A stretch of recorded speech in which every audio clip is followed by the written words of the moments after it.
Olá pessoal, estamos aqui uma vez mais compartilhando, no intuito, no desejo de compartilhar histórias de sucesso, histórias de pessoas que saíram dos seus países, foram para outros países, ou até mesmo histórias de pessoas que permaneceram em seus países, no seu lugar de nascença, mas que nunca desistiram, que nunca hesitaram a construir um sonho, um desejo. Então, seja muito bem-vindo a esse momento, o momento compartilha. É o momento de nós compartilharmos história para que a sua vida possa ser transformada pelo sucesso dos outros. Porque muitas vezes nós invejamos o sucesso de uma outra pessoa. Isso é um sentimento muito ruim, muito errado. A história de sucesso de alguém tem que servir para nós como pedras de quem quer construir uma história, de quem quer construir uma casa, de quem quer construir algo de positivo nesse mundo, nesse país, né? Aqui nos Estados Unidos ou em qualquer lugar que a pessoa viva, porque o lugar não muda a pessoa, Liane. Exatamente, isso aí mesmo. O lugar não pode transformar a pessoa. Então seja muito bem-vindo a esse momento de compartilhar. E nós estamos aqui hoje com muito prazer, com um amigo, né, que eu conheci há uns 2, 3 anos atrás aqui em Los Angeles, e um cara que tem uma história impressionante. É o que eu costumo sempre dizer, existe um mérito gigante em quem vem para outro país e constrói uma empresa, ou abre um negócio, ou tem sucesso em qualquer coisa nesse sentido. Mas a história desse cara é um negócio fascinante. Eu não conheço aqui. Então estamos aqui com o Liênio, com a esposa do Liênio, a Gislene, e tem a produção aqui. Dá um alô, produção. Alô, produção. Alô. E nós vamos bater um papo aqui. Bater um papo e o Liênio vai compartilhar toda a história de sofrimento, de abstinência, de abrir mão, de tempo que ele chorou, de tempo que ele sorriu e tudo que ele fez aqui. E se nós pudéssemos dar uma thumbnail para esse vídeo, seria de lavador de ônibus, limpador de ônibus de turismo, fica até o final que você vai ver. Fica até o final que você vai ver. Então, Liênio, muito bem-vindo. Liênio é meu amigo. Prazer. Hoje é meu amigo. E é meu paciente, né? Sou paciente dele. Ele puxa as minhas orelhas, trata aí da minha pressão alta. E eu tenho um prazer muito grande de estar aqui nesse momento, nesse final de tarde, batendo um papo com o Liênio. Seja bem-vindo. Se apresenta aí para o nosso público. Bom, pessoal, é um prazer estar aqui com o meu amigo Emerson. Nós nos conhecemos há 3 anos atrás. E se eu for contar a minha vida toda, vai ser uma página sem fim. Mas um pequeno resumo, eu vim para aqui, eu tenho aqui eu vou fazer 35 anos aqui nos Estados Unidos. Você tem 35 anos aqui sempre em Los Angeles? Sim, em Los Angeles. Sempre em Los Angeles. Sempre nessa área aqui. E como é que foi? O que bateu na sua cabeça lá no Brasil? Você tinha uma posição legal no Brasil, né? Tinha, eu era funcionário público federal, né? Você era funcionário público federal. O que dá na cabeça de um louco, você pode ser louco, louco, para os concurseiros aí do Brasil, né? E nós temos a história de 2 concurseiros no Brasil aqui, de largar tudo para se aventurar e para buscar o novo no país. O que deu na tua cabeça? Rapaz, o que eu posso dizer a você é que na época quando eu vim para aqui, para os Estados Unidos, eu não tenho uma explicação normal. Eu era funcionário público no Brasil, ganhava um salário muito grande, era funcionário público federal e de repente me deu uma louca. Eu tinha um amigo que morava aqui nos Estados Unidos, o nome dele é Robson, ele mora aqui já há mais de 35 anos. Então, um dia desse, lá no Brasil, eu estava trabalhando, dando meu plantão, eu era da Polícia Federal. Então, um amigo meu, a gente conversando, tinha um amigo meu que mora aqui, Robson. Ele falou, rapaz, você viu o Robson? Ele falou, não, o Robson está nos Estados Unidos. Nesse dia eu saí de plantão, era meia-noite. Meia-noite eu saí, fui para casa, fiquei pensando. Eu fui na casa desse Robson, que a mulher, desculpa, a mãe de Robson, ela era diretora do colégio estadual onde eu estudava.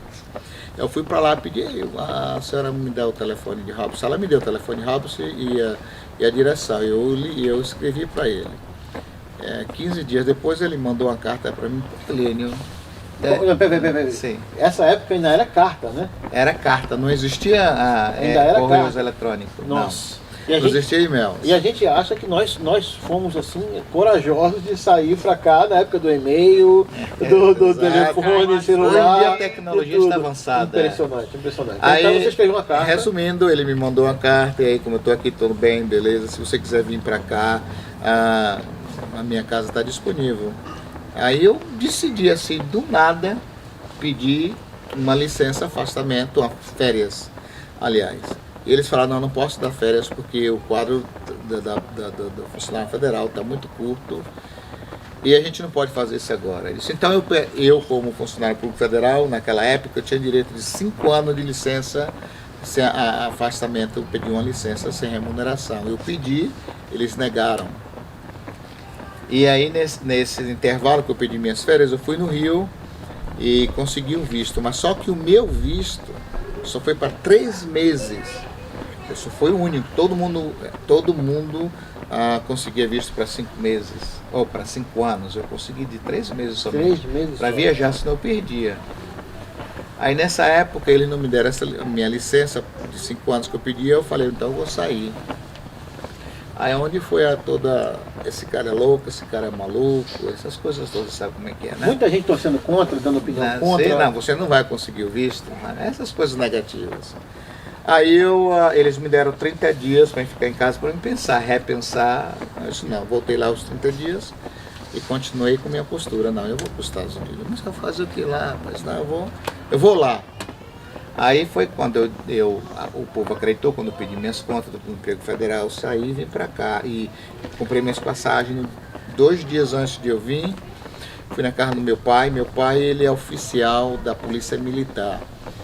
Então ele, nessa época que ele me falou, ele não gostou muito da ideia, mas meu filho, você vai deixar de ser ferrão para ser ferrado.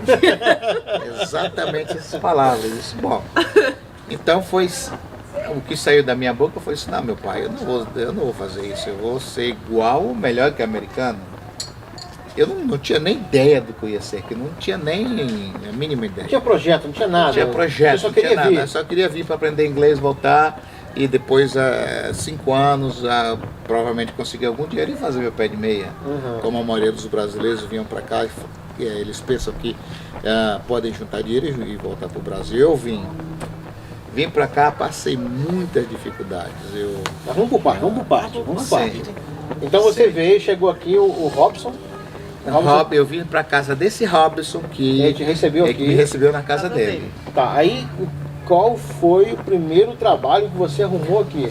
Bom, o primeiro trabalho que eu arrumei aqui foi esse Robson me arrumou um trabalho em uma desses lava-jatos para lavar carro. Ainda era carro. Fiquei 3 dias somente porque eu não aguentei o rojão, que eu nunca nem lavei o meu próprio carro no Brasil. E também era muita gente, mexicanos mais humildes, que trabalhavam e eu não entendia nada, não sabia nada de espanhol. E também sabia muito pouco de inglês, que eu fazia um FINSC no Brasil. Nossa. O FINSC, para aprender inglês. Que é o inglês britânico, né? Então, demorei 3 dias, não aguentei sair. Aí foi que depois de 1 mês que eu estando aqui, eu conheci o amigo seu, como é o nome dele? César. O Cezinha, que era 3 mineiros, o César, o Francisco e o outro que eu não me lembro o nome dele agora. O terceiro eu não conhecia. Então ele tinha uma empresa de turismo.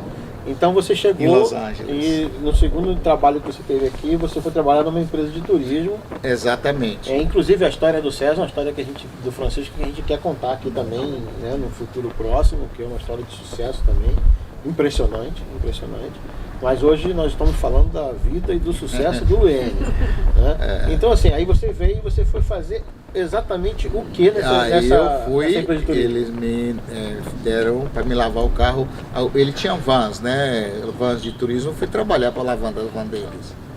Aí eu passei mais ou menos 6 meses, aí eu ia na escola, eu ficava, quando chegava em casa, eu estudava e ia na escola pela manhã, escola pela tarde, porque esse trabalho eu começava mais ou menos 6 horas da tarde até 10 horas da noite. Depois de 10 horas da noite eu ia para casa e estudava os vídeos em inglês, eu queria aprender inglês. Aí era escola de inglês. Com 6 meses eu realmente aprendi o inglês necessário, aí eu fui arrumar um emprego na Pizza Hut. Não, Domino's Pizza. Domino's Pizza. Ali na Labreia com a Melrose. A Domino's não está patrocinando o nosso vídeo aqui. Então... Aí eu fui trabalhar lá, comecei a trabalhar como entregador de pizza, passou os anos. Fui lá que eu conheci, depois eu conheci alguns brasileiros que trabalhavam lá, onde eu conheci uma menina americana que eu casei pelo meu green card. Né? Que na época todo mundo fazia isso aqui. Deixa eu te fazer uma pergunta antes dessa parte da tua história. Até esse momento, quanto tempo você já estava aqui? Nessa época, quando era 6 meses, 8 meses até eu chegar a me casar para ter o green card. 8 meses você estava aqui? 8 meses. Eu casei. Porque Mas você viveu com essa pessoa de fato? Vivi 2 anos. Você morou 2 anos com essa 2 anos com ela, foi, exatamente. Então eu consegui meu green card, mas eu passei 4 anos trabalhando pela Pizza Hut. 4 anos? 4 anos e fui ser gerente. Ô, louco. Gerente da pizza, Domino's Pizza, não Pizza Hut. Depois que eu fui trabalhar na Pizza Hut, fui gerente também. Aí depois eu fui trabalhar um tempo. Não, aliás, eu trabalhei 4 anos na Domino's e trabalhava como part-time na Pizza Hut. Saí da Domino's, fui trabalhar full-time na Pizza Hut, onde depois de 4 anos eu fui ser gerente da Pizza Hut. Então tá, a gente está aqui no ponto da história que você já estava há 4 anos aqui nesse lugar. 4 anos. Casado, morando com essa pessoa. E nesse ponto, 4 anos depois, você se vendo de funcionário federal no Brasil, a um gerente de pizzaria, apesar de ser uma empresa basicamente multinacional, o que passava pela sua cabeça nesse momento? Você tinha vontade de voltar ao Brasil, ao seu cargo, ao que você fazia, ou o seu desejo ainda permanecia em seguir em frente e conquistar aquilo que você já deveria ter nesse momento, um objetivo aqui nesse lugar? Sim, nessa época, é lógico, eu poderia voltar. Se eu voltasse até com 5 anos, eu poderia rever teu cargo. Pegar meu cargo. Mas eu não poderia fazer isso porque tinha um tal do orgulho, tinha essa coisa de, poxa, Liane, aí foi para os Estados Unidos, fracassou e voltou.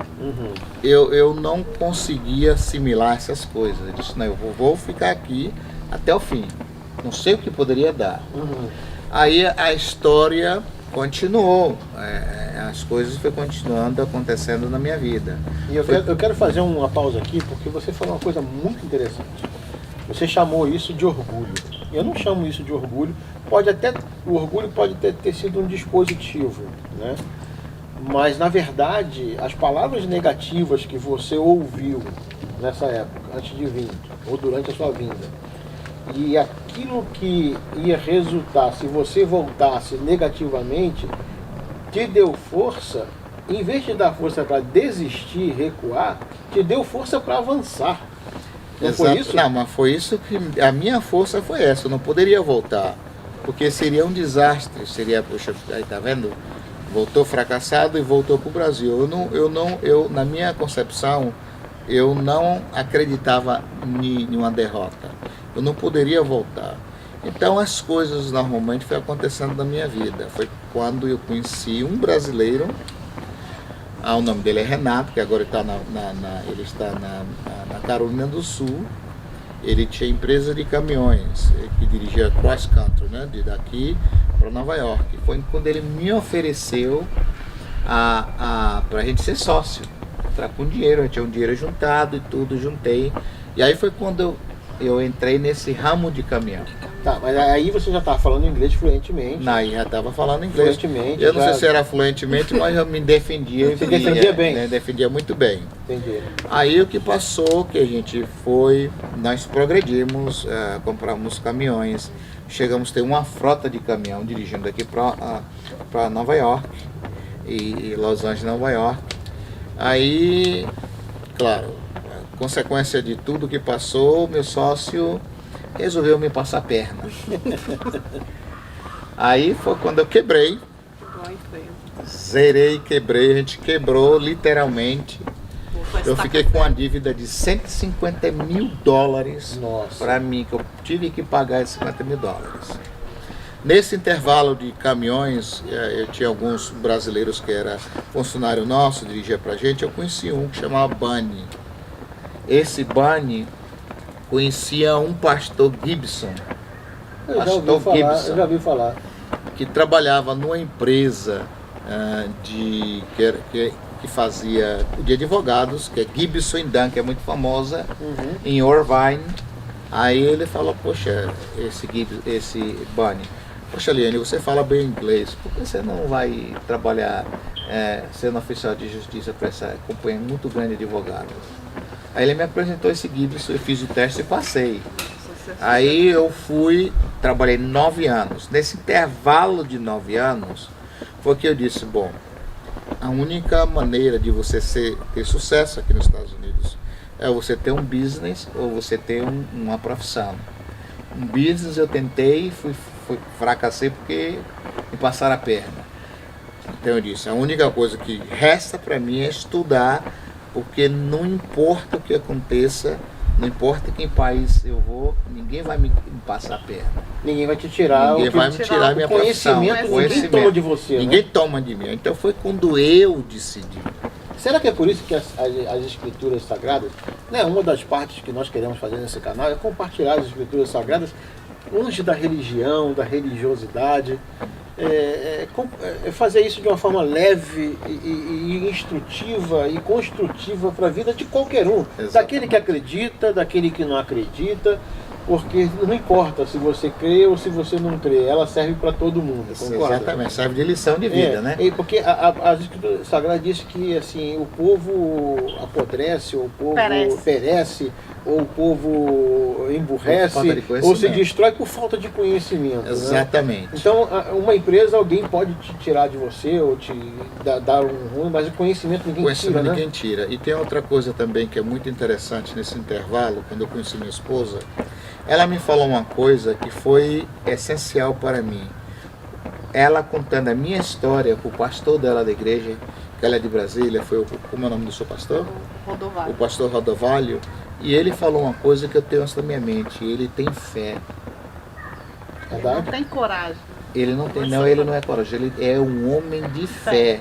Ele largou tudo no Brasil, foi para um país que ele não conhece, e ele fez não sei se é premonição, como é que fala? Com profecia, profetizou na vida dele. Quando ele disse para o pai dele, eu não vou ser nem pior, eu vou ser igual ou melhor que americano. Ele fez essa profecia sem saber. E ele é um homem de fé. E essa ideia de ser igual ou melhor do que o americano não é querer superar ninguém. Não é superioridade, não. Em termos profissionais. De conseguir tanto quanto, exatamente, nesse sentido aí que eu estava falando. Porque realmente é difícil, porque é uma língua que você não domina, né, uma cultura que você não conhece, é um sistema educacional que você não está acostumado. Exato. Né? Você veio para cá, tinha quantos anos? Eu tinha 26 anos. 26 anos já é uma pessoa, né, Tuane e Lucas, já é uma pessoa que já tem uma formação definida. Exato, né? Totalmente definida. Sabe o que ele quer, já tem a cultura toda entranhada dentro dele. Né? Então você veio lutar contra tudo isso. Lutar contra todos e todos, principalmente isso, que é muito difícil o estrangeiro vir para aqui nessas condições. Então foi isso que aconteceu. Eu vim para cá. Passou isso, consegui tentar um business, não consegui, aí eu disse, bom, vou estudar. Aí foi quando veio de estudar, porque o que acontece... Isso você já estava há quanto tempo aqui, quando você foi estudar? Eu tinha uns 9 anos, 10. Como a gente está aqui, basicamente ao vivo e ao ar livre. Vamos dar um tempo aí para os bombeiros participarem do nosso evento. Enquanto isso, vamos tomar o nosso vinho aqui. Bem, então voltamos agora, depois da participação do nosso departamento de bombeiros aqui de Torrance, né? Então, nesse momento, você estava há quanto tempo aqui mesmo? Eu já tinha na faixa de... Deixa eu ver. Eu já tinha mais ou menos uns 9 anos. 9 anos. Aqui nos Estados Unidos já. Aí você decidiu estudar o quê? Bom, foi muita mudança na troca de profissão. Primeiro eu entrei no college, claro, para aprender inglês, essas coisas todas, e depois eu queria seguir uma carreira. A minha primeira opção foi fisioterapeuta, como fala em inglês, né? Em português. Você é fisioterapeuta. Fisioterapeuta. Estudei, aí depois eu fiz uma pesquisa em termos de trabalho, em termos de dinheiro, em termos de lugar para trabalhar. Aí eu mudei, eu decidi, depois de uns 8 meses, 1 ano estudando, eu mudei para a quiroprática. Nossa! Quiroprática. Totalmente diferente. Mas aí depois, fazendo uma pesquisa mais aprofundada, um quiroprático é uma pessoa especialista da coluna vertebral. Mas muita gente tem um conhecimento errôneo, errado, que para muita gente é massagista. É melhor você falar um pouco mais fácil, porque o pessoal não sabe o que é errôneo, não. Você sabe o que é errôneo, Lucas? Lógico. Sabe? Palavra errada. Ele sabe. Que orgulho dos meus filhos. Tinha uma impressão errada que o massagista, o fisioterapeuta é o massagista. Né? E também eu fiz algumas pesquisas no Brasil, o que era um quiroprático, e tem uma pessoa que eu conheci através do meu irmão, que é quiroprático na minha cidade onde eu moro, e não é uma profissão oficializada no Brasil. Não é reconhecida. Não é reconhecida, né? Não é reconhecida. Aqui também, aqui é, não? Aqui é. Aqui é. Aqui é. O quiroprático é um physician, né? Então, baseado nisso e tudo, eu estudei, depois eu mudei. Eu mudei a minha profissão. Eu mudei na área médica, na área de medicina. Então, eu vou dar uma explicação muito breve, que nos Estados Unidos aqui a área de medicina de saúde é totalmente diferente do Brasil. Muitos brasileiros não conhecem. Existe aqui nos Estados Unidos 3 maneiras de você ser médico. A única diferente é filosofia. Por exemplo, a maneira mais comum que o mundo inteiro reconhece é o MD, é o médico de medicina. No Brasil existe, né? O médico de medicina. E no Brasil é comparado aqui ao clínico geral? Não, no Brasil, o médico de medicina, você pode ser um médico de medicina, você pode ter suas especialidades, começa o clínico geral, pode ser depois especialidade cardiólogo, você pode ser um psiquiatra, tem os ramos da medicina que você pode ter. Aqui nos Estados Unidos é mais ou menos parecido, mas tem outras áreas que você pode ser médico. Você pode ser na área, por exemplo, tem o médico de medicina, todo mundo conhece o mundo inteiro, e tem o nas siglas DO, que em inglês é Doctor of Osteopath, que é um médico na área de medicina também, que tem os mesmos poderes e as mesmas atribuições do médico de medicina. Isso é questão de filosofia. E tem o outro terceiro médico também, a medicina, o MD, na área medicina, é milenar no mundo inteiro. É uma profissão milenar. Não, exatamente. E depois foi criada aqui nos Estados Unidos outra profissão que tinha uma defasagem muito de médico de medicina, a MD, criaram o DO, Doctor Osteopath, DO. E aí foi criada 120 anos atrás por defasagem. Ninguém queria ir na área de medicina pelo fato de estudar muito, é uma profissão necessita muito tempo de estudo e responsabilidade. Claro, e você tem que abrir mão de muita coisa. Abrir mão de muitas coisas mesmo. Então criou essa profissão e foi o mesmo, seguiu o mesmo, que é a mesma coisa. E depois passaram-se alguns anos, 60 anos. Deixa eu cortar aqui. Eu moro aqui, a gente mora aqui há 3 anos e pouco, né? Acho que 3 anos e pouco. A gente faz churrasco aqui sempre. quase toda semana de faz. Primeira vez que a vizinha sai da porta para conversar alguma coisa. Só porque tá gravando. Participação especial. Afinal, a gente está na cidade mais eclética, uma das cidades mais ecléticas do mundo, né? Aqui você tem todo tipo de etnia, né? Mas vamos voltar aqui. Voltando à minha parte nas áreas, a especialidade da medicina, então foi criadas e depois de 60 anos, continua o mesmo problema, que é muitos anos de estudo, aí criaram outra profissão que chama DNP, Doctor of Nursing Practitioner, que é um médico, um doutor, um médico na área de enfermagem. Então eu fazendo minhas pesquisas, quando eu fui estudar, aí eu parti para a medicina, depois eu fiz as pesquisas qual é a melhor área da área de medicina, então eu escolhi o DNP, Doctor of Nursing Practitioner. Por quê?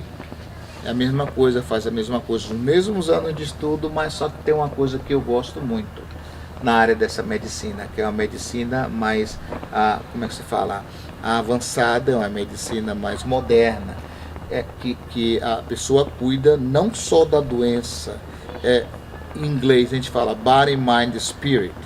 A gente cuida dessas três coisas que o paciente tem. Se o paciente... Corpo, mente e alma. São holistic care. Isso foi que me prendeu para essa área de medicina. Então eu decidi ser médico na área de enfermagem, porque tem a holistic care mais perfeito, cuida mais do paciente. Essa parte da medicina é aquela que faz um diagnóstico pelos olhos? Isso aí não, é a medicina mesmo agora, outro ramo da medicina, chama DNP, é um médico da área de enfermagem. Essa é uma área que não existe, muito pouco conhecida. Eu, fazendo minhas pesquisas, decidi nessa área, essa vou ser mais perfeita, porque eu cuido do todo do paciente. Entendi. Eu não cuido de você como você é um doente, você para mim não é um doente. Você é uma pessoa, você é todo. Se você tiver psicologicamente com problema, por exemplo, você tem um problema cardíaco, se você psicologicamente estiver mal, deprimido, ansioso, o seu problema coronário vai piorar. Eu tenho que cuidar disso. Entendi. Se o seu espírito... É tanto da doença patológica como psicossomática. Psicossomática, exatamente. Exatamente. Isso foi o que me chamou nessa profissão. Bem interessante. E o pessoal, você fazendo uma pesquisa, eles preferem o médico DNP, porque tem esse poder de cuidar do paciente num todo, em geral. É interessante, porque se você me corrige, doutor Liene, agora é doutor Liene, né? Porque a gente está num momento diferente. Doutor Liene me corrige, mas me parece realmente que muitas doenças do corpo, do body, do corpo, são causadas por problemas psicossomáticos. Exatamente. Eu não digo 90, talvez seja 90, mas 70 a 80% dos problemas é psicomático. Será que eu sou gordo porque eu tenho a cabeça ruim? Essa daí esse é outro problema. É problema de boca. É verdade. Mas então é o seguinte, eu decidi por essa área aí por causa dessa condição. Interessantíssimo. E no Brasil não tem isso? No Brasil não tem. Inclusive os brasileiros que moram aqui nessa área. Para todos vocês brasileiros que estiverem ouvindo esse vídeo, eu sou o doutor, o médico oficial do Consulado Brasileiro, meu nome está lá, para a ajuda de todos os brasileiros. E tem muita gente que não conhece esse ramo, então eles estão na mentalidade de médico de medicina e não conhecem o DO e o DNP, que são a mesma coisa. Então é o seguinte, a gente faz ganha o mesmo salário e faz a mesma coisa. Eu resolvi nessa área. Agora, para chegar aonde eu cheguei, é que foi o sofrimento. Mas é exatamente isso que a gente quer saber. Não é então, fácil. Assim, depois de quantos anos você estava aqui nos Estados Unidos, já aqui em Los Angeles, depois de quantos anos você iniciou definitivamente na faculdade de medicina? Na faculdade foi mais ou menos, eu passei um ano no college, 2 anos quase, mais ou menos, quando eu tinha 11 anos aqui nos Estados Unidos. O college, para quem não sabe, o college é como se fosse um preparativo, né? é uma parte da faculdade que você faz que é um geral. Que é um Não, eu vou dizer o que geralzão, né? o pessoal, o brasileiro tem uma ideia errada do college. O college e a universidade é mais ou menos a mesma coisa. A única diferença é que o college tem matérias, como é que se pode explicar? Porque tem as matérias que são de alto, como é que eu posso explicar isso? Por exemplo, college tem classe de 200 até número 300. São 2 anos, né? É curso técnico. Curso técnico, curso técnico. O intuito principal, um dos intuitos principais é realmente pagar menos do que pagaria se você fosse para a universidade direta, é isso? Porque, exemplo, se você, qualquer carreira que você faz aqui nos Estados Unidos, você tem a General Education, né? Você Educação tem geral. Educação geral. Essa educação geral no college é muito mais barato de você fazer. Você pode fazer isso também na universidade, mas sai muito mais em conta, muito mais barato, pelo fato de o college ser community college, comunitário. Então sai mais barato. As pessoas que querem um curso técnico de 2 anos, duração de 2 anos, no college está mais barato. Tá entendendo? Vai ter uma pergunta interessante para dizer. Quando você iniciou o seu college com o intuito de chegar na medicina, o que você estava exercendo como profissão aqui? Eu era oficial de justiça, trabalhava entregando mandados para as pessoas, exatamente. Tá, e era o único trabalho que você fazia? Era a única coisa que eu fazia. Então dava para cobrir dava as suas... para manter e sustentar minha família muito bem. Você ainda é casado nesse momento? Não, era casado, meu primeiro casamento. Caramba, impressionante, né? Impressionante. Porque não é barato, mesmo assim o college não é barato. O college não é barato, mas tem algumas coisas que a gente pode fazer, que é a fee waiver. Se você não ganha muito aqui nos Estados Unidos, você estuda no college, você aplica para o fee waiver. Fee waiver, eles eliminam todos os fees, as taxas que tem que pagar, você só paga pelos livros. E os livros também você entra tem certos lugares que vende livros usados pela metade do preço. E é isso que eu fazia. Já existe uma comunidade. Já existe, exatamente. Que tem a venda desses livros. Desses livros. Cara, que coisa interessante. Exatamente. Interessante. Inclusive, em todos os colleges, todas as universidades, tem a livraria que vende todos os livros dele. As pessoas que estudam, por exemplo, passa de um ano para o outro, eles pegam os livros que eles compraram e vendem lá mais barato. E eles revendem. E vai repassando o livro o tempo todo. Repassando o livro o tempo todo. Exatamente. Interessantíssimo. Interessantíssimo.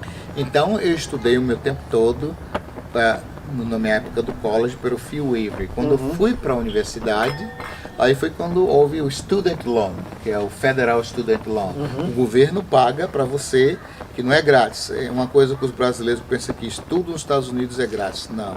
É grátis até o college, né? Até antes do college. Não, antes do college você vai aplicar para o fee waiver. Depois disso, a universidade, o governo, você aplica para o Student Loan, um empréstimo estudante federal, eles lhe pagam e você, depois que se forma, tem 9 meses para pagar ele de volta.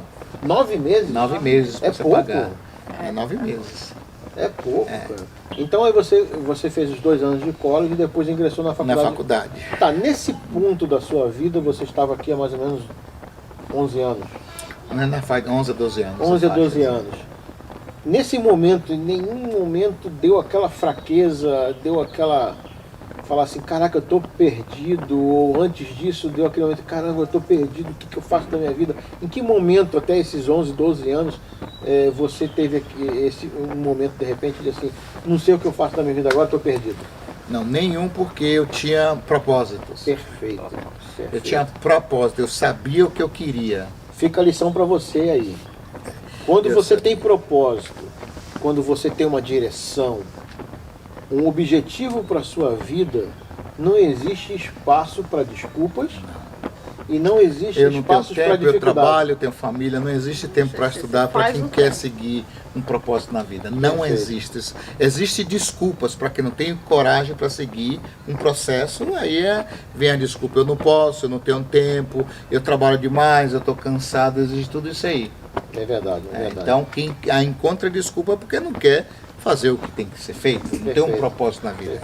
Eu tinha nenhum momento, eu segui uma linha. Muita gente dizia, mas rapaz, você vai estudar 11 anos. É muitos anos. Nesse ponto você tinha 11 anos aqui e você ainda teria que estudar mais 11 anos. E muita gente dizia para mim, me desencorajava, rapaz, é muitos anos. Eu simplesmente dizia uma coisa, determinado. Eu perguntava para essas pessoas, vem cá, se daqui a 11 anos passar e eu não fizer nada, o que vai acontecer? Nada, você vai ser o que você é. Passou os 11 anos. Passou os 11 anos, não fiz nada, eu sou a mesma coisa. O que eu sou? Eu sou feliz com o que eu tenho? Não. Sou feliz com o que eu ganho? Não. Lógico que não. Eu tenho que buscar alguma melhora na minha vida. E só existe uma maneira, você seguir adiante. Eu tracei uma linha. Quando eu tracei uma linha, eu sabia que ia ter um começo. Tudo na vida tem um começo. Não tem escapatória. E tem um fim. Já acaba. Não existe? Claro. Fim? Claro. Em termos de estudo, em termos de outras coisas Claro. profissionais. Claro. Você começa uma coisa, vai ter um tempo para terminar. Determinado. Não vai ter os 5 anos, 6 anos, 7 anos. Não vai terminar. Exato. Foi isso que eu fiz. Eu comecei e disse, Deus, eu vou cada um dia é um dia diferente. Eu não vou pensar no amanhã. Basta cada dia o seu mal. Se basta cada dia seu mal. Então eu disse, eu vou traçar essa linha. Eu posso cair desse lado, eu vou me reerguer e traçar essa linha. Caio desse lado e vou seguir minha linha. A minha linha está traçada, é lá, é ali. É o fim, tenho que seguir. Aí as pessoas me dizem, mas, rapaz, tantos anos, mas não sei. Não tem isso. Eu não tenho outra escolha. Eu vou fazer o quê? Eu não estou feliz com o que eu sou, então a única maneira é essa. Eu não quero, eu falava até para as pessoas, eu não quero trabalhar 3, 4 trabalhos para ganhar a metade, menos da metade de um trabalho só que eu vou ter. Por que eu vou fazer isso? Eu ia sacrificar muito. Então foi isso que aconteceu. Nesse intervalo muitas coisas aconteceram, muitas, mas eu não me desviei do meu caminho. Independente do que acontecia ao seu redor, o teu objetivo estava traçado. Estava focado, estava traçado. Eu tinha que chegar até o fim. É como um amigo meu, Thiago Brunet, diz: Deus não opera nas nossas desculpas. Deus opera nos nossos fracassos. Ele nos levanta dos nossos fracassos. Mas Ele não nos levanta das nossas desculpas. Porque quem dá desculpa não tem tempo para realizar nada. E tem outro ditado que muita gente fala: Deus escreve tortos em linha certa, negativo. Deus escreve certo, a gente entorta a linha. É verdade. Nós só entortamos a linha. É verdade. A gente se desvia do caminho dele, vai para outro caminho, a gente entorta. E ele bota a nossa direção. E falando nisso, Deus escreveu tudo de linhas certas desde o princípio. E quem tem que seguir foi eu. Exatamente. Porque é o seguinte, as pessoas verem, a minha mente trabalha diferente. E eu penso que aqui nos Estados Unidos nós temos toda a chance do mundo. As portas estão abertas. Não importa quem você seja, não importa de onde você veio, não importa que cor você tenha. Tem gente que diz, é porque eu sou brasileiro, sou moreno, sou negro, sou amarelo, sou verde. Não existe isso. A oportunidade está para todo mundo. A oportunidade, o sol nasce para todos. O sol nasce para todos. Agora, você que tem que seguir. Então, baseado nisso, eu sempre fui uma pessoa determinada em relação a isso. Quando eu cheguei à conclusão que a única coisa na minha vida é para mim ter sucesso, para poder eu ter sucesso e ter o que eu quero, seria só através do estudo. Eu tentei negócio, business, quebrei. Eu não ia tentar outra vez? Claro. Por quê? Eu fracassei em uma coisa. Claro. Então, a partir de quando eu segui isso, eu segui meu caminho, eu segui minha linha, eu fui até o fim, porque eu sabia que todo aquele sacrifício valeria a pena. E vale a pena, porque hoje eu desfruto do que eu consegui. Claro. Eu sou uma pessoa que sou respeitado pelos meus colegas, por todo mundo, por americanos. Brasileiro, no entanto, que alguns brasileiros que me conhecem, mas que não me conhecem, duvida que possa existir um brasileiro médico nos Estados Unidos. Eu conheço alguns médicos, eu conheço advogados, eu conheço engenheiros, que é brasileiro. Eu conheço Entendendo? 3. Eu conheço 2 e sei de um. Não conheço de conhecer que nem eu te conheço. Então é o seguinte, não é isso que o brasileiro não pode. O brasileiro pode. 4. O Dr. Ray também, né? Dr. Ray, exatamente. Inclusive, Dr. Ray tem problema que muitos brasileiros pensam que ele é um charlatão. Nossa própria gente, brasileiros. Assim como eu também já tive insights brasileiros, brasileiros em Los Angeles, brasileiros Página amarela brasileira. exato, brasileiros, que quando eu botava minha propaganda lá, eu era um charlatão, queria tirar proveito dos brasileiros. Não acreditam. Então quem perdem são eles. Eu não tenho problema com isso. Eu saí desse site, não invisto mais. Os brasileiros me conhecem através do site do consulado e através de indicação. Eu tenho muitos brasileiros que através de indicação. Legal. Quantos anos para finalmente pegar o canudo lá? 11 anos. Não, desde que você chegou nos Estados Unidos até você pegar o canudo e falar assim, hoje eu sou um médico. 11 anos. Não, do tempo que você chegou aqui... Do tempo que eu cheguei aqui... Até pegar o canudo. Deixa eu te falar. Porque no dia que você agradeceu a Deus, eu estava lá presente. Deixa eu te falar, deixa eu te falar exatamente do tempo que eu cheguei aqui até agora. Eu sou 5 anos que eu sou médico, 5 anos, foram 26, 27 anos, 26 anos por aí. Não, isso para poder ser o médico, mas antes de ser médico, na minha carreira de médico, que eu sou médico da área de enfermagem, agora que sou médico na área de enfermagem, eu sou DNP, Doctor of Nursing Practitioner. Eu fui enfermeiro antes. Você era enfermeiro antes? Não, porque para ser médico da área de enfermagem você tem que ser enfermeiro. Eu preciso primeiro ser enfermeiro por 5 anos, para depois aplicar na escola de medicina para poder ser médico na área de enfermagem. Então quando nós nos conhecemos você era um enfermeiro? Eu era um enfermeiro. Aí eu fui 8 anos enfermeiro, fiquei 5 anos trabalhando, 5 anos, e aí eu apliquei para poder ser médico 5 anos mais. Ainda teve o doutorado, 3 anos. Mas o doutorado foi mais 3 anos. Aí você já estava exercendo a função. Já Eu estava estava exercendo a profissão, exatamente. Você há pouco tempo me falou que estava fazendo sua prova final, não sei como é que chama. É o meu doutorado, o projeto, sua tese, né? minha tese de doutorado, exatamente. Legal. Passei e estou nos Estados Unidos. Eu posso dizer que eu sou doutor, tenho um doutorado. Então você tem 30 e quantos anos aqui? São total 33. Dos 33 anos exercendo como médico, você tem... Eu tenho 5 anos como médico e 8 anos como enfermeiro. Então você imagina, você sai do seu país, pensa bem, Lucas, você sai do seu país e 30 anos praticamente depois você alcança o seu objetivo, né? Tipo 11 anos você encontrou o que você queria. Exato. Determinou que no estudo seria, no conhecimento, você determinou que você ia pautar a sua vida nisso, estudou durante 11 anos e praticamente 30 anos depois é que você foi exercer a sua função pela qual você objetivou, planejou. Exato. Não é fácil não. O que você acha disso, Lucas? É sinistro, né? Tem 24. É sinistro. Determinação. É sinistro. E deixa eu te fazer uma pergunta agora, né? Quando é que vem a clínica Dr. Liane Souza? Nós estamos nesse projeto aí, né? Eu quero ser recepcionista, então. Porque a gente está nesse projeto aí, dependendo de logística. Estamos planejando para ver em termos de muitas coisas, não só em termos de logística, em termos de idade também, que eu não sou mais um menino novo. Então é o seguinte, para você abrir uma clínica ou qualquer outro business, você tem que passar um tempo conhecendo. Eu já sou conhecido na minha profissão, eu já tenho uma quantidade de paciente privado, já um pouco, né? Mas para abrir uma clínica, eu tenho que me dedicar 100%, eu não posso tirar férias, não posso ir no Brasil. Verdade. É uma coisa que as pessoas pensam que médico, doutor ganha muito dinheiro, a gente ganha um dinheiro bom. Eu ganho um dinheiro bom, eu vivo uma vida boa, mas só que é muito sacrifício. Claro. Muito sacrifício.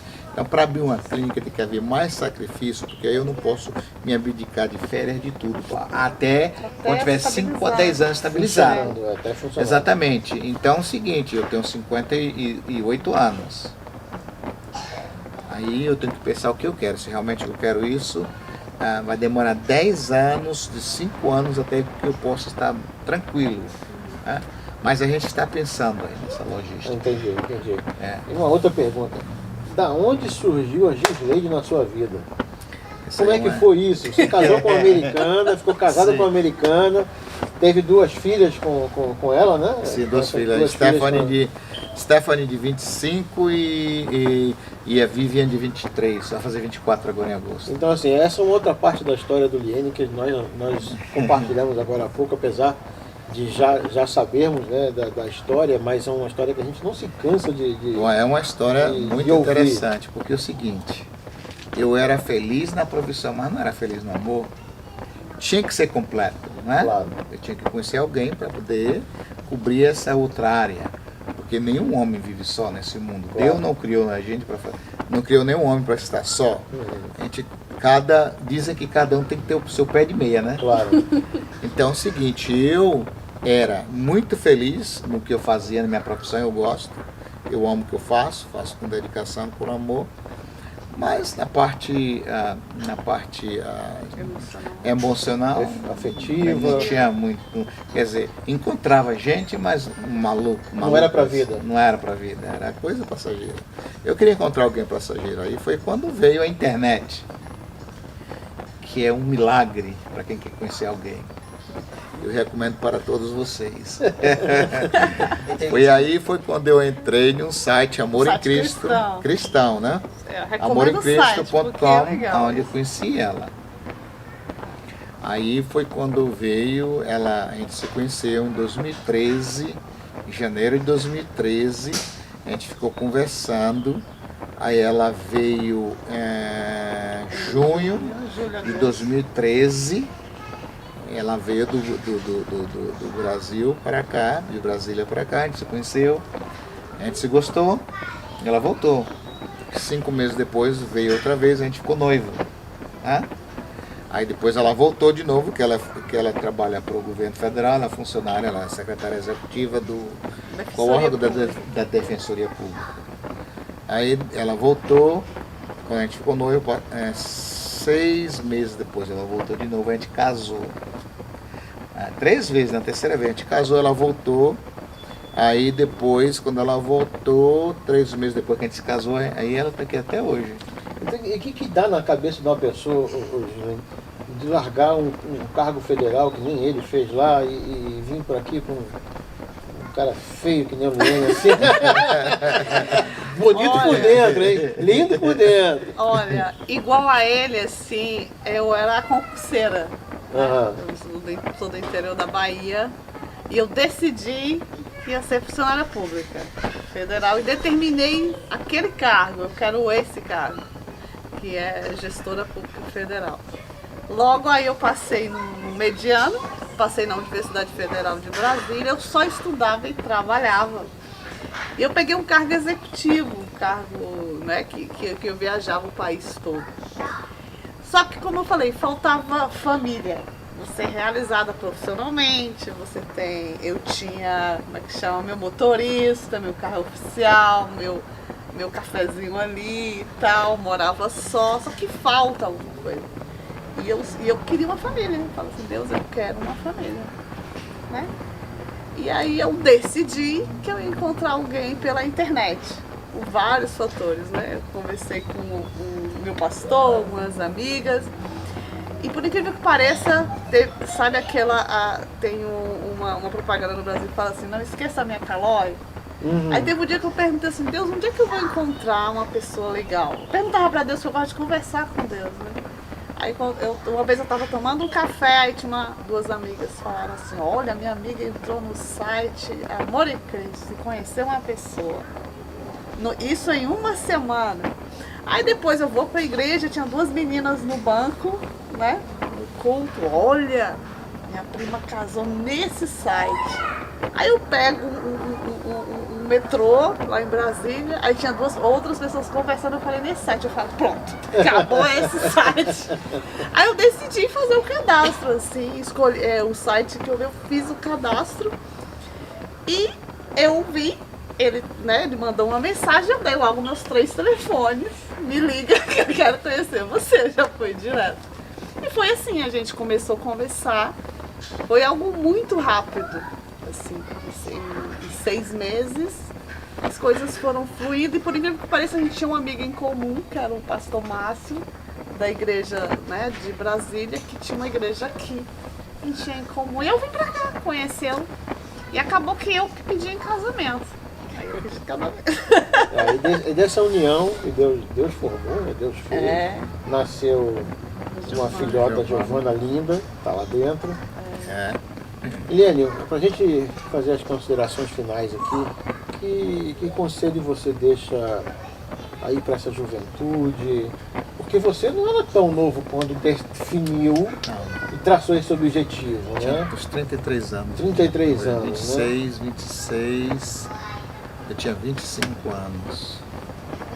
Então assim, Quando eu realmente, o destino me levou ao estudo. entendi. E que conselho você deixa aí pra gente, para nossos amigos que nos assistem? O que você pode compartilhar com cada um de nós, para quem tem um objetivo ou para quem não tem um objetivo de vida? Bom, a única coisa que eu posso falar, a palavra-chave é determinação. Se você não tem determinação, se você não tem objetivo na vida, você não tem nada. Porque você vive, vaga, vegeta, vive o dia a dia. Nós temos que viver o dia a dia sem preocupar, a Bíblia fala sem preocupar com o dia de amanhã, mas nós temos que ter projetos. Claro, o projeto tem sempre. Temos que ter projetos, temos que planejar o futuro. Tá entendendo? Porque se a gente não planeja, se a gente não faz nada, se a gente só fica na imaginação, no querer, o querer não faz você seguir adiante. Você tem que ter o querer e você botar em pauta, em ação o seu querer, o seu objetivo, o seu sonho. Todo mundo tem um sonho, mas tem sonho que só fica na pauta, só fica na mente. Aquele sonho que fica na mente só está lá, nunca vai ser realizado. Então, por isso, onde vem a determinação? Você tem que ter sua determinação. Você tem que acreditar. E ainda mais que nós estamos em um país que oferece oportunidade para todos, só brilha para todos. Eu não tenho papéis. Eu também não tinha papéis. Mas lógico que eu casei depois e tive, mas isso não é dificuldade. Eu não tenho tempo, eu trabalho muito. Isso não é empecilho para alguém estudar. É nada de desculpa, né? Não existe desculpa se você quiser. Quando alguém quer fazer alguma coisa, encontra o tempo. E isso em qualquer lugar, né, que você tiver, né, Eliane? Tá, porque o lugar não pode te fazer, né? Não, o lugar não. O idioma não pode lhe impedir das coisas. Nada pode. Nada. Idioma, lugar, a cultura, nada disso impede quando você quer, considerando a determinação. É isso que eu digo para as pessoas. Eu falo para todos os jovens, poxa, você chegou aí, eu te admiro. Mas como foi? Foi com muita luta, muita determinação e muito choro. Abriu muita mão de muita coisa, Abriu né? muita coisa, Você falou em choro.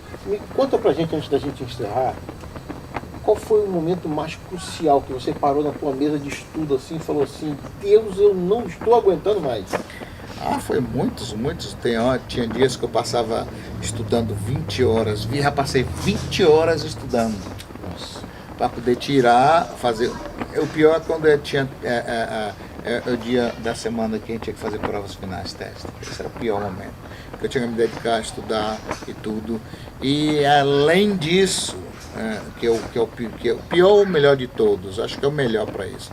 Nós temos que provar a gente mesmo e aos outros que a gente é igual ou melhor de que outras pessoas. Que eu tive que provar a mim mesmo e as outras pessoas que eu era bom, ou era igual ou melhor do que um americano. Claro. E você tem que estudar muito mais para poder você chegar ao mesmo nível deles. Você teve momentos em que você teve conhecidos ou amigos, porque essa questão de conhecidos e amigos é bem diferente, são dois universos diferentes, né? Conhecidos ou amigos que estavam no futebol, ou no churrasco, ou não sei aonde, ou viajando. E você teve algum momento da tua vida que você olhava isso e você falou, caramba, eu queria estar nesse momento, eu queria isso, mas o meu objetivo não me permite? Não é o momento, porque eu sabia que se eu estivesse ali, eu não poderia fazer o que eu queria fazer. Porque você escolhe uma coisa ou outra. Ou se sacrificar, ou se sacrificar. Não tem opção. Não tem outra opção. Ou você cumpre o teu objetivo. Ou você não pode fazer nada, não pode seguir adiante. Tudo na vida existe um sacrifício. O sacrifício é grande, não é pequeno. Então é o seguinte, eu chorava às vezes, passava chorando, estudando. A única coisa que eu dizia, Deus, por que eu tenho que ser diferente dos outros? Por que eu não me conformo como todo mundo se conforma? Porque a maioria é normal. Não é quer dizer que está errado você se conformar, não. Quer dizer, para mim está errado porque eu não sou assim. Mas para a maioria das pessoas, não, eles se conformam com o que tem. Não tem nada errado disso. Agora, o extraordinário e o diferente é quando você quer conseguir uma coisa e você tem que ter sacrifícios, porque nada desses sacrifícios, você não chega a lugar nenhum. É verdade. Porque é tudo na vida, tudo você quer conseguir, especialmente você mora em um país estrangeiro, diferente. E eu te digo uma coisa, e vale muito a pena, sabe por quê? Hoje em dia eu tenho colegas que me admiram. Nessa carreira, no que eu estou e no que eu estava antes, quando eu não estava estudando, tinha muita gente que me criticava, é perder tempo. Não é perder tempo, você está investindo o seu tempo. Claro, claro. Agora, o que eu tenho é o seguinte, as pessoas aqui ou lhe invejam ou lhe admiram, os dois. Lhe invejam porque você tem, eles não podem ter, e lhe admiram pelo esforço que você fez aqui nesse país. Porque não é fácil. É interessante. Bom, Daniel, eu quero te agradecer, né, por estar compartilhando isso conosco aqui. E compartilha aí com tantas pessoas que você conhece. Compartilha com quem você gosta, mas compartilha com quem você não gosta. Compartilha também se você gostou desse conteúdo, desse compartilhamento de experiência. Se você não gostou, se não fez diferença para você, compartilha também, porque talvez para outra pessoa que você conhece vai fazer uma diferença na vida dela. Então compartilha esse conteúdo, continua conosco aqui.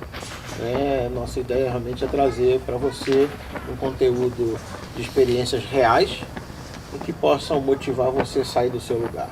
É como o Liênio disse, viver na mediocridade, essa palavra medíocre parece um negócio muito ofensivo, né?